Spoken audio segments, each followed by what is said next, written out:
Great to have you with us. Joining us now, Mike Watson. Mike, former House of Delegates member, Newport News, might be running for office again. He has a political action committee, so normally you set one of those up. You might be candidate in the future. We'll see what happens. Actually, he said if Tommy Norman resigns, he's likely to run for a seat in the state Senate, whatever district Tommy's in. Memory serves me, I'm going to say 3, but I wouldn't bet my life on it.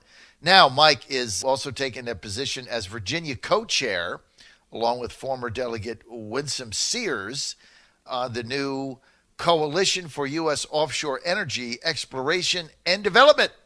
Mike Watson, great to have you, man. Hey, John. Good morning. Good to be with you. Hey, lots to talk about today. Let's start with your new position as Virginia co-chair of U.S. Offshore Energy Exploration and Development and the American Petroleum Institute behind it, a big player in this. What do you see?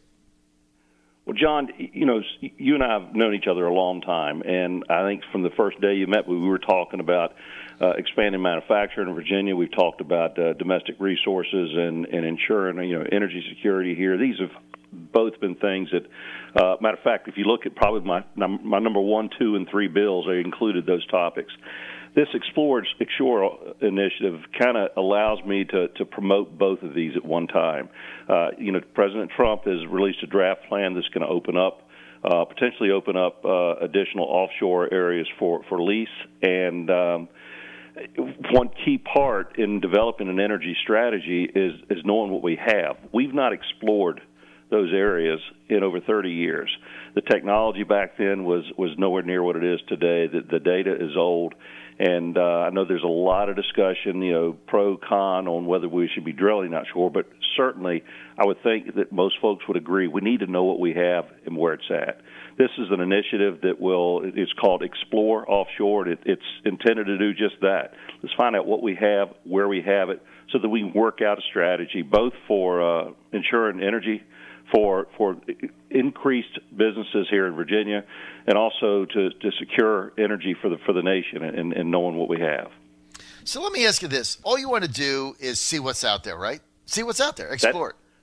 Yeah, that's a whole initiative behind Explore Offshore. We need to know what's there.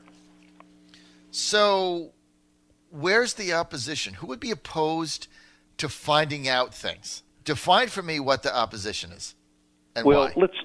Let's look at this just like you do so many other issues that become controversial issues. You've got folks on one side that are going to have an extreme on one end, folks on another extreme on the other. So on one side, just take this side that from the Petroleum Institute is this has potential to create tens of thousands, not hundreds of thousands of jobs, significantly increase our reserves and our access to energy. The other side, what about the potential for risk of interfering with military or with environmental issues? And really the answer is in the middle. But everybody's saying, what if? What is the if? Well, this initiative will help define the if, and then from there you can make decisions based on facts. And the Department of Defense, Department of Interior have an agreement to work together on this. And before you can sit down with any agreement, you need to know the facts. And that's where we are today. And most folks that would oppose something like this simply don't want to know the truth. You can't handle the truth. All jest aside, it really is an effort to find the facts. And oftentimes, if the facts don't fall in the direction that you want, you're going to fight them, and one way to fight it is to fight it in advance. But this is an opportunity to really strengthen our energy security here. It's critical we know what we've got, and then we can work out those details on, all right, if it's there and where it's at, what is the best way to either pursue it or at least know that it's there whether it's Homeland Security or we're not so vulnerable to other nations, even just knowing that we have those reserves there. I just don't see who could be opposed to exploring to see what you have. Then if you decide, okay, we're going to drill for it offshore in a certain location, then I could see opposition mounting. But anybody that would say, I don't want to explore it because I'm afraid of what might be there, I just think that is opposition that is so ludicrous it's beyond the pale. I mean, that's like saying, let's not do scientific research, medical research. Let's not do any research in fear of what we might find. That makes no sense to me, Mike Watson. Well, in virtually every significant invention or development we've had in technology along the way, there's always going to be resistance, and that's a fear of not knowing what could happen. That's the whole idea behind this. Let's find out. Again, there's a number of different organizations or groups that may say, well, what if?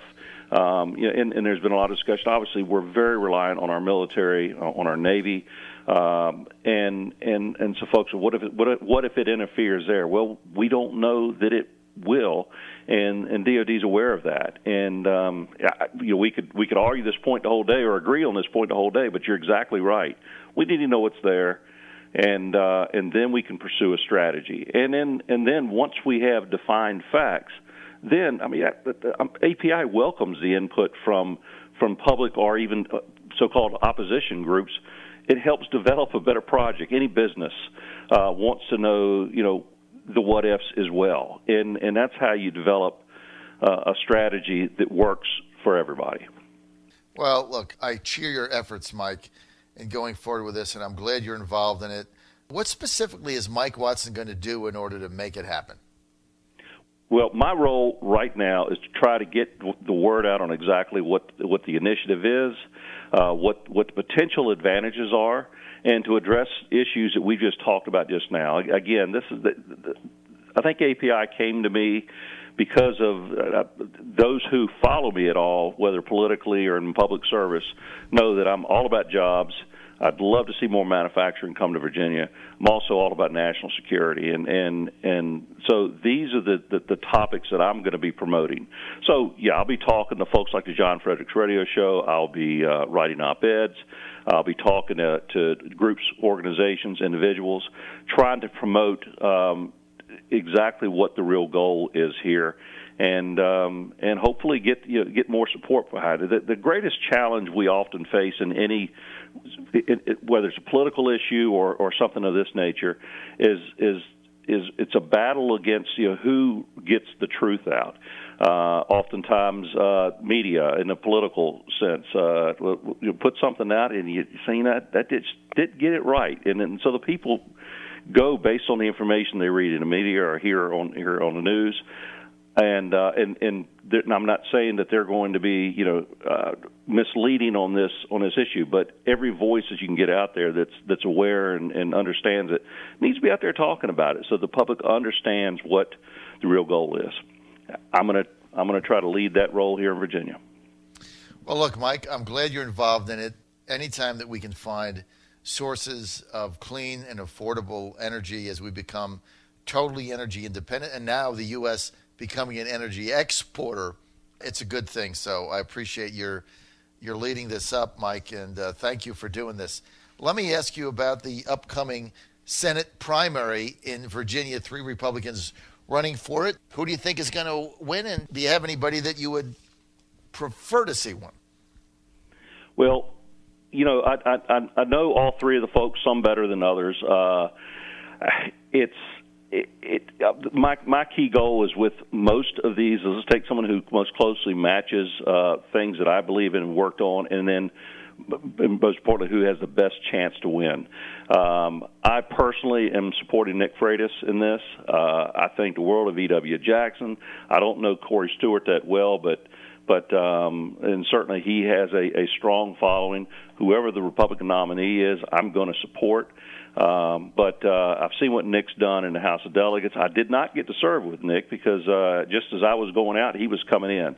But I watched what he did in Richmond, and I think he has the legislation he supported, the way he's voted, has been consistent with my beliefs. I think kind of somewhat of an outsider, if you will, as far as most folks. When he stepped into this, had never heard his name outside of Culpeper and the areas that he represents. But he's getting his message out there. I think he would be a great challenger to Tim Kaine, who I'm not a fan of. particularly with his support of the Iran nuke deal. You and I talked about this in the past. That is a great concern to me. I think is a significant enhanced danger to our children because, of course, the agreement, as far as we're concerned, is virtually dead. But unfortunately, we gave everything up front. So we've got a challenge ahead with a stronger Iran I'm running out of than time we here, had Mike. before. You like Nick Freitas? You're going to be with us at our election night headquarters on June 12th. Mike Watson, thanks for being with us. John Fredericks Radio Network.